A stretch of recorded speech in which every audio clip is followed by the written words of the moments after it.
Howdy folks, and welcome back to another video. This week I've got my ScrawlrBox from July, I think it was. I'm a little bit behind on these. But if you don't know what ScrawlrBox is, it is a subscription-based art supply box, as it says on the box, from the UK, and they send you out art supplies every month with a little challenge to go with it so you can create art with what's inside. So let's have a look and see what's inside this box. Sorry for the random colour change there, I think my lights just kicked in. Okie dokie, everything's always wrapped in this super neat tissue paper. Ooh, pretties. And I'm always frightened of ripping it. I always try not to, and then do. So, forgive me. I tried.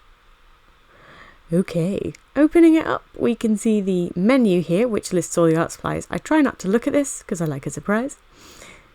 And inside I can, ooh, okay. I can see we've got some paint tubes. So we've got this one, magenta one, white one, and a blue one. Ah, these are water-based oil paints. So that's pretty cool. We've also got a lollipop, a sparkly lollipop. Ooh. A ScrawlrBox sticker for this month in a beautiful shade of pinky purple. And this paintbrush that is ScrawlrBox branded. I'm ridiculously excited about that. It's got their little branding on and everything. That's so cool. Yeah, it's a size 10 flat brush by the look of it. And it, ooh, is nice and soft. We also have a Derwent Graphic 2B pencil.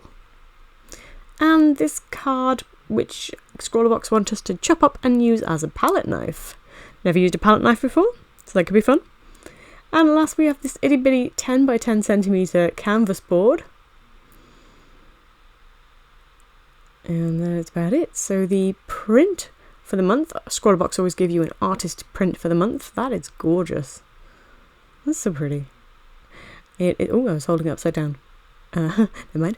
The artist is Katie Jobling, or Jobling, I suppose.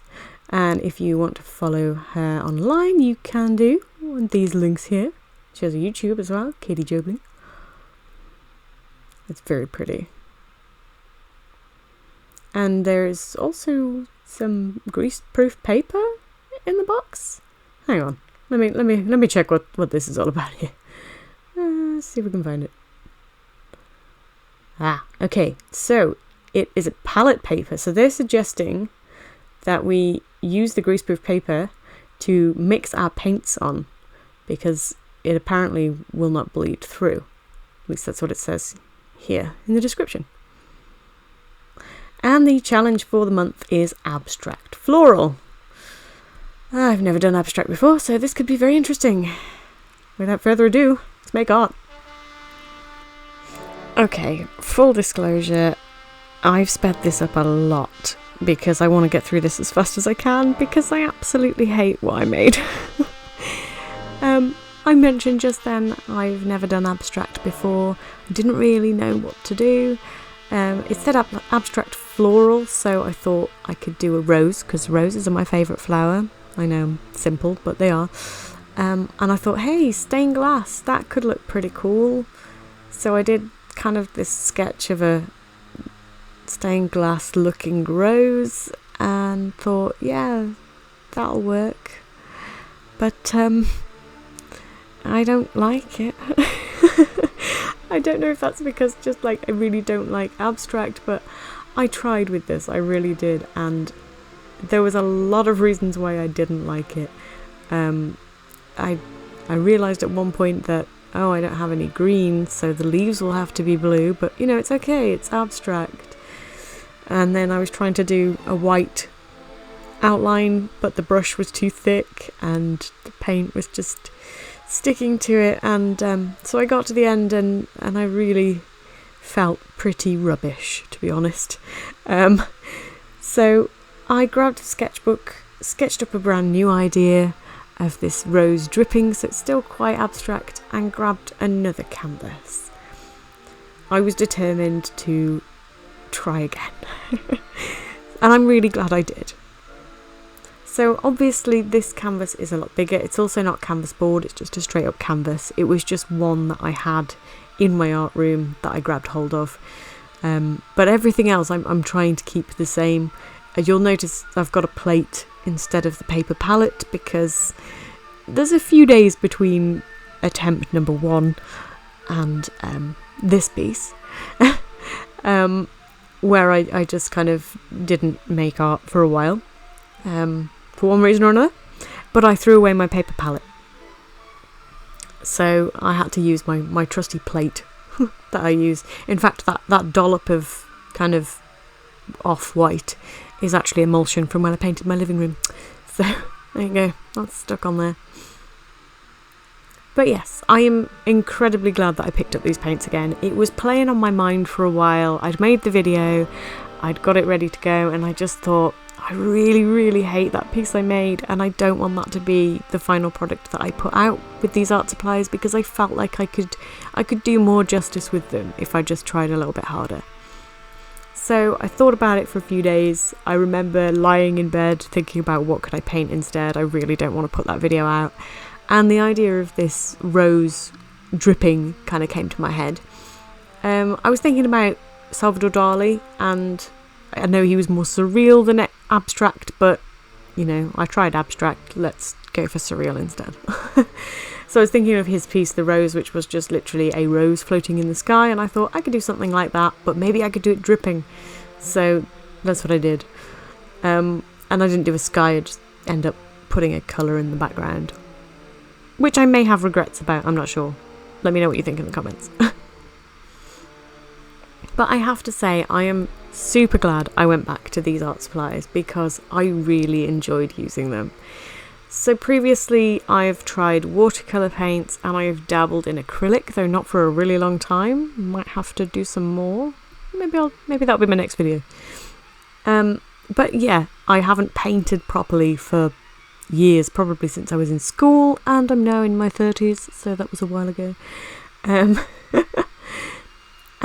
I found them really easy to blend. That was my favourite thing about them, and I sort of felt that when I was using them on the original abstract piece that we don't really speak of. I noticed that they were nice and easy to blend, so I thought, oh, if I just had a bigger canvas I could make use of that gorgeous blendability of them. And that is exactly what I'm doing here.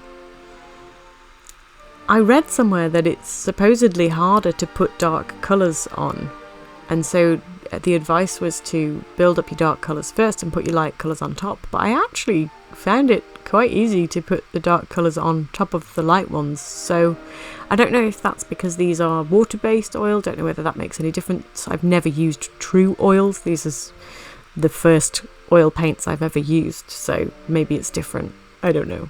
Let me know in the comments if you know. But yeah, they were a lot of fun to use, and I felt I've redeemed myself by making this piece of art, because I was so disappointed with that other piece, and it can be so easy to just kind of blame an art supply, especially if it's one you haven't tried before and the first and only piece of art that you make with them is something you're really disappointed in. So it can be so easy to go, oh well, I just can't use that. And I really didn't want that to be a message I was putting out there. So I'm really pleased that I did this, because I now want to buy more of them. So thanks for that, ScrawlrBox. I have an art addiction as it is, and now you're making me want to buy more things. Yay. But yeah, I was putting the highlights on afterwards, and this is where I struggled, because oil paints, if you don't know, take an awful long time to dry. In fact, on the description and the menu that they sent with you, it advises that they can take 3 to 5 days to dry. So when you've put the paint down and you're trying to put a paint on top of it, it will just pull the paint below, which is great for blending. But if you want that really sharp highlight or rim lighting on something, it can be quite tricky, as I was discovering. But like I say, they had advised to put the dark colours down first and then your highlights on top, and I found it still quite difficult. But I managed, I persevered, and I got a highlight that I was hoping to get, so it's possible. It's just not as easy as I thought it was going to be.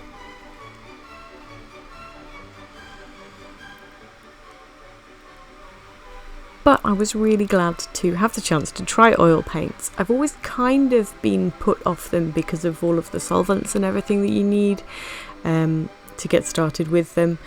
I do actually own a set of oil paints that I've never opened because I realised I don't have everything required to kind of clean the brushes, water down, thin the paint, that sort of thing. And so to try a water-based one, and to my knowledge they work the same way as oil-based? They are oil paints. As regular oil paints. It was really, really nice. And I would recommend if you've been put off oil paints because of the solvents and everything else involved, all the chemicals, then try these. They are a fantastic alternative from what I can tell. This is where I kind of have regrets. I realised that I'd put this rose on the canvas, I really liked it, and then I realised how much blank space there was around it and just thought it looked really odd. I wish I'd have done the rose bigger, so I thought I'd just put in a really dark background, which kind of works. And actually, again, I was really surprised about how dark I could get the paint, considering I've just got the 3 colours and it's a fairly bright blue, a fairly bright red and a white. And yet you mix that blue and red together and you get this gorgeous, dark, deep purple that's almost black when you put it down.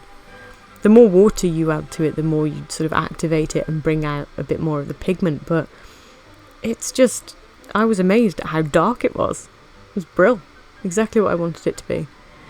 And again, this is where I struggled with the light on darks being apparently easier. It was just pulling the paint around. So this background actually took me probably about 40 minutes or so. I mean, granted, I had the small brush again.